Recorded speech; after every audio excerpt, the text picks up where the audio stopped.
கிறிஸ்துவில் எனக்கு பிரியமானவர்களே, ஆண்டவராகிய இயேசு கிறிஸ்து நாமத்தில் வாழ்த்துகிறேன்.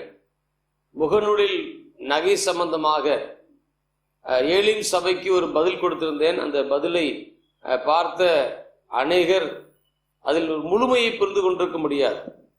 எனவேதான் இந்த நாளில் மீண்டுமாய் உங்கள் மத்தியில் பேச நான் விரும்புகிறேன்.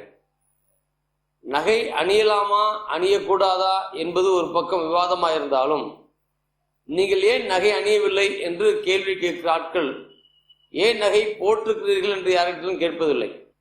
ஏன் நகை போட்டிருக்கேன்னு ஏன் கேட்கறதில்லைன்னு கேட்டீங்கன்னா, அது அவர்களுக்கு அது வழக்கமான ஒன்றாய் தெரிகிறது. நகையை கலட்டி விட்டு இருப்பதுதான் அவர்களுக்கு வழக்கத்திற்கு மாறான ஒன்றாய் தெரிகிறதை நாம் அறிந்து கொள்ள முடிகிறது. இப்பொழுதும் நகை அணியலாமா வேண்டாமா, பரிசுத்த வேதாகம் எங்கு சொல்லுகிறதா என்று நாம் கேள்வி கேட்டால், பரிசுத்த வேதாகம் நேரடியாய் சொன்னால் கூட அது ஏற்க முடியாத ஒரு தடை ஒரு சிலருக்கு இருக்கிறது. ஆனால் பரிசுத்த வேதாகவும் நேரடியாகவே சொல்லவில்லை, நகை போடுங்க என்று சொல்லவே இல்லை. என்றாலும் அவர்கள் போட்டுக் கொண்டிருக்கிறார்கள். வேதாகமத்தின் வசனங்களை சொன்னால் கூட அதை ஏற்றுக்கொள்ளக்கூடிய நிலையில் இன்னைக்கு மக்கள் இல்லை. என்றாலும் இந்த சிருஷ்டிப்பினுடைய அந்த துவக்கம் முதல் உள்ள சில சம்பவங்களை மாத்திரம் நாம் சற்றே தியானிப்பது நலம் என்று நினைக்கிறேன். தேவனாய கர்த்தர் இந்த பூமியிலே மனிதனை மண்ணிலிருந்து உருவாக்கினார். மண்ணிலிருந்து அவனுக்கு ஒரு சரீரத்தை கொடுத்தார் என்று சொல்லலாம். மண்ணிலிருந்து சரீரத்தை கொடுத்து அந்த மண்ணிலிருந்து கொடுக்கப்பட்ட சரீரத்துக்குள் அவர் ஜீவ சுவாசத்தை ஊதினார். மனுஷன் ஜீவாத்மாவாய் மாறினான் என்று வேதம் சொல்லுகிறது.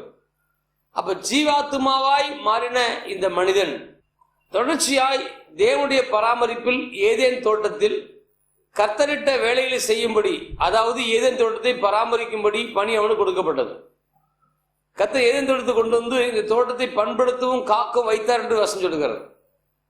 அந்த சூழலில் மனிதனுக்கு ஆடை அவசியமாக இருக்கவில்லை, அவனுக்கு மகிமையே ஆடையா இருந்ததை நாம் அறிந்திருக்கிறோம்.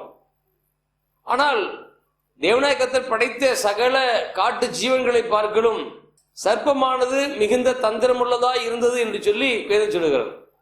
அந்த சர்ப்பமானது ஏவாளை வஞ்சித்து, ஏவாள் வழியாய் ஆதாம் வஞ்சிக்கப்பட்டு, ரெண்டு பேரும் அந்த பழத்தை உண்டபோது அவர்கள் நிர்வாணிகளாய் காணப்பட்டதை, அதாவது தேவனுடைய வார்த்தையை மீறினபடியினால், கட்டளைக்கு கீழ்ப்படியாமல் அவர்கள் தங்கள் இஷ்டம் போல நடந்து கொண்டபடியினால், அங்கே அவர்கள் தங்கள் மகிமை தங்களுடைய எடுபட்டு நிர்வாணிகளாய் காணப்பட்டதை உணர்ந்து அத்தி இலைகளை எடுத்து அதில் ஆடையை உண்டாக்கி ஆண்டு வந்தபோது அவர்கள் போய் ஒளிந்து கொண்டார்கள். ஆண்டு அழைத்தார், எங்கே என்று கேட்டார். வந்தார்கள்.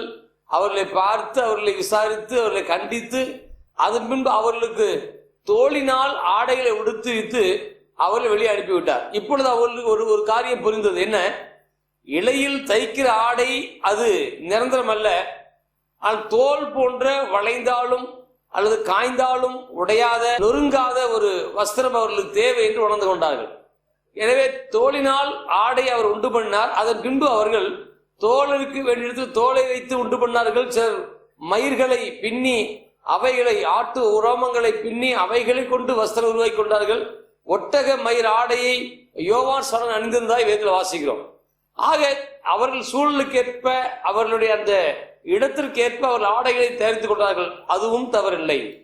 ஆனால் இந்த மகிமையை இழந்து நிர்வாணிகளாய் காணப்பட்ட அவர்களுக்கு ஒரு ஆடை கொடுத்து அவர்களை அனுப்பினார். ஆடை கொடுத்து அனுப்பின பின்பு அவர்கள் ஆடை உடுத்துக் கொண்டார்கள். ஆனால் இங்கே அவர்கள் எப்பொழுது, எதன் அடிப்படையில் அவர்கள் ஆபரணங்களை, தங்கங்களை அணிந்தார்கள் என்று நாம் வாசித்தோமானால் அதற்கான எந்த ஆதாரமும் வேதத்தில் இல்லை. யாரை பார்த்து, யார் சொல்லிக் கொடுத்து, எதன் அடிப்படையில் எப்படி செய்தார்கள் என்று பார்த்தால் அது வேதத்தில் அதற்கான எந்த ஆதாரமும் இருப்பதாய் சொல்ல முடியாது. ஆபிரகாமுடைய காலங்களில் அவர்கள் ஆபரணங்கள் வைத்திருந்தார்கள், கொடுத்தார்கள், அணிந்தார்கள், எல்லாம் இருக்கிறது. ஆனால் இது எங்கே இருந்து துவங்கினது? யார் கற்றுக் கொடுத்த பழக்கம்? கர்த்தர் கற்றுக் கொடுத்தாரா? இல்ல மனிதன் இயல்பாகவே எதையோ தூக்கி கையில மாட்டி பார்த்து அது சரியில்லைன்னு சொல்லி வேற ஒண்ணு மாட்டி அப்படி உருவானான்னு பாத்தீங்கன்னா அது மனிதனாகவே அவனை உருவாக்கி கொண்டது. எப்போ பாவத்துல விழுந்த மனிதன், தேவனுடைய சமூகத்தில் துரத்தப்பட்ட மனிதன், தேவனால் அனுமதிக்கப்படாத ஒன்றை அணிந்து கொண்டு அதை ஆபரணங்களாய் அவன் வைத்துக் கொண்டிருந்தான். பொன்னினாலும் வெள்ளியினாலும் மற்ற உலோகங்களாலும் அவர்கள் ஆபரணங்களை உருவாக்கி கொண்டார்கள்.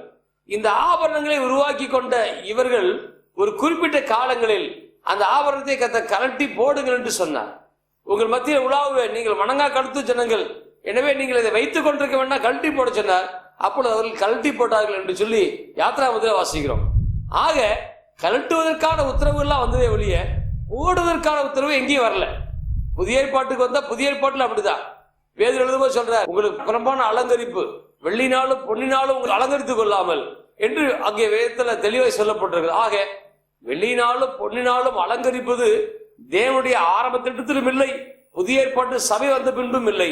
ஆக இடையில் வந்த இவைகள் எப்படி கர்த்தருக்கு பிரியமானது சொல்ல முடியும்? அதுல ரொம்ப குறிப்பான ஒரு விஷயம் வேதம் தெளிவாக சொல்கிறது, ஒருவன் கிறிஸ்துக்குள் இருந்தால் பழையவைகள்லாம் ஒளிந்து போயின, எல்லாம் புதிதாயின. இப்போ ஆதியாகமத்தில் வாசிக்கும் போது ஏதேன் தோட்டத்தில் இருந்தவர்கள் அவர் மகிமை ஆடையாய் அணிந்திருந்தார்கள். அவர்களுக்கு நிர்வாணம் ஒரு விஷயமாய் வெளியே தெரியல. ஆனா பாவம் செய்த போது அவர்களுக்கு வஸ்திரம் தேவைப்பட்டது. ஆனால் திரும்ப நமக்கு என்ன நடக்க போகிறது? நம் மகிமையின் மேல் மகிமை அடைய போகிறோம், மறுரூபமாக போகிறோம், தேவனோட நித்தியத்தை வாழ போகிறோம். அப்பொழுது நமக்கு இதெல்லாம் தேவையில்லை. அப்பொழுது நமக்கு அங்கே ஒரு மகிமையின் ஆடையம் கொடுக்கப்பட்டிருக்கும். அந்த மகிமையின் ஆடை எல்லா நிர்வாணங்களையும் மூடி போடும். நல்லா கவனிங்க, புதிய உடன்படிக்கைக்கு பின்பு ரட்சிக்கப்பட்ட ஜனங்கள், இயேசு கிறிஸ்து ஏற்றுக்கொண்ட ஜனங்கள் பரலோகத்துக்கு போவதற்கான ஆயத்தில் இருப்பாங்களே ஒழிய இந்த பூமியிலே வாழ்வதற்கு தேவையான இவைகளை சம்பாதித்து கொண்டிருக்க மாட்டாங்க. ஒரு மனிதன் தன் உணவுக்கு தேவையான காரியங்களை சம்பாதிக்க முடியும். அவன் தனக்கு ஆபரணங்கள், ஆடைகள், பொன் வெள்ளி போன்றதான பொருட்களை வாங்க வேண்டுமானால் அவன் அதிகப்படியாய் உழைக்கிறான், அதிகப்படியாக சம்பாதிக்கிறான். அவன் தேவ திட்டத்திற்கு விரோதமாய் அவன் போகிறான் என்றுதான் பொருள். ஏனென்றால் இவைகளை உருவாக்குவதற்காக, இதை வாங்குவதற்காக நீ உழைக்க சொல்லவில்லை. நீ கர்த்தருக்கு பிரியமாய் தேவனை துதிக்க ஜனமாய் தேவனை ஆராதிக்கிறவர்களாய் நீ காணப்பட வேண்டும். அதான் தேவ திட்டம். அதை விட்டுட்டு நான் ஓட்டையும் பாக்குறாங்க, நாங்க வெளிநாட்டு வேலைக்கு போறேங்க, நான் அங்க போறேன் இங்க போறேன் இதை பண்றேன்னா என்ன காரணத்துக்காக? நீங்கள் வெளியிலிருந்த பொருட்களை வாங்கி குவிப்பதற்காக. வீடு கட்டும் போது பிரம்மாண்டமாய் கட்டுகிறான் மனிதன். கேட்டால் நான் கிறிஸ்துவுக்குள் இருக்கிறேன், நான் அப்படி ராஜா மாதிரி இருக்கணும்னு நினைக்கிறான்.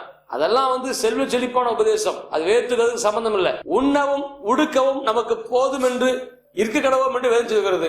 எனவே அது கர்த்தர் அனுமதிக்கிற காரியம். இயேசுக்கு வரப்போகிறார்.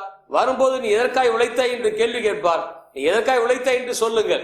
வீண் ஆடம்பரங்களுக்காக, வீணான காரியங்களை கைக்கொள்வதற்காக, உலக பெருமைக்காக, அவைகளுக்காக என் சம்பாதித்து அவைகளுக்காக நான் சேர்த்தேன் என்றால் அது வேத ஒழுங்கு அல்ல. எனவே பிரியமானவர்களே, கர்த்தருக்கு பிரியமாய் வாழ நம்ம முடிவு செய்வோம், அப்படி ஒப்புக் கொடுப்போம். நான் ஆஸ்வதிப்பார். தொடர்ந்து வசனத்தின் உடான விளக்கங்களை நான் அடுத்த தொகுப்பில் கொடுக்க இருக்கிறேன். கர்த்தருக்கு ஸ்தோத்திரம்.